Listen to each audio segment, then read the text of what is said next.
Hi, today is February 29th, 2016, and as of today on LinkedIn, I have 14,026 followers, 13,545 connections.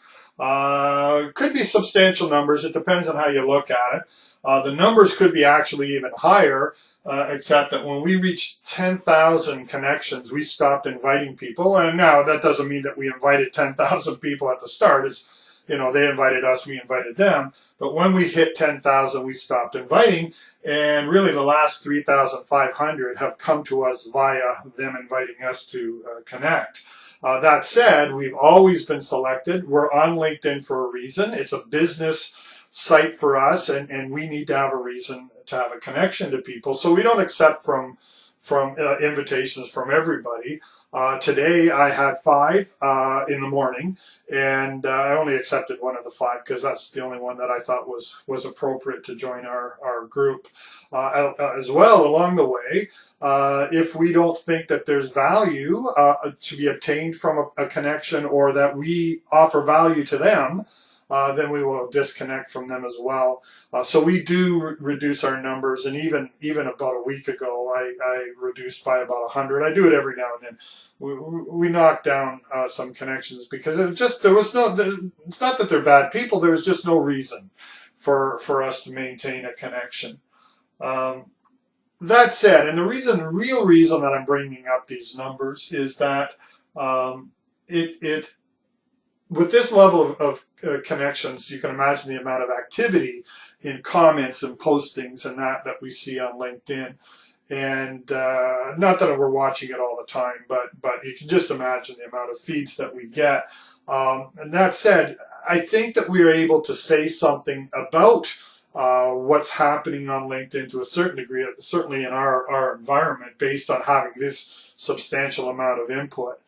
And again, we connected to LinkedIn for business reasons, and I struggle a little bit if connections aren't focused on business as well.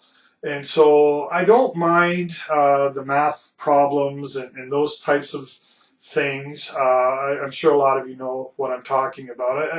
I don't mind them. I don't think they're as business-like, but sometimes some of these postings can have inspirational value or whatever. That's fine. But what I can't accept is when people go too far and do things like posting pictures of women or making comments about pictures of women that are derogatory and have no place in a business environment. If we see that, or if we see people making statements or comments on statements regarding inappropriate ethnic or religious or political statements, we want to disconnect from all of those people as well.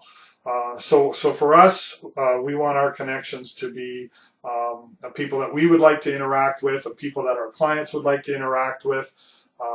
And so we're going to continue we'll probably stay around these numbers for a while. We're going to be even more selective, I think, and we're going to continue to lower this number a little bit based on compatibility on a number of different levels. So if you are seeing this video outside of LinkedIn, you're not already a connection, and for some reason you've decided to connect to us, there's lots of places that you can find information about us. I would suggest that be the first thing that you do. Look at our website, look at our blog, look at the public profile on LinkedIn, I guess. Now we've got a few videos on YouTube to get a feel for who we are, how we think, and if you see potential value in being connected to us. Then I think it's important that you understand that we like to reach out and communicate with our connections. So you need to be open to email or regarding article postings when we write an article, or now perhaps a video post. We do like to send that out, and that's very important for Canadian people who want to connect to us. You need to opt in based on the email rulings. Again, I see no reason to be connected to people unless there's some level of communication between us. And then if you're coming at us via LinkedIn, please provide a reason to connect in your invitation. We're going to start to become very strict about that. We have our criteria and what we want from connections, you know, who we want to be connected to and why. And so please put down your reason for wanting to invite us or connect to us in your invitation, and then, you know, we can make sure that it's right for both of us. Anyways, once again, thank you for listening.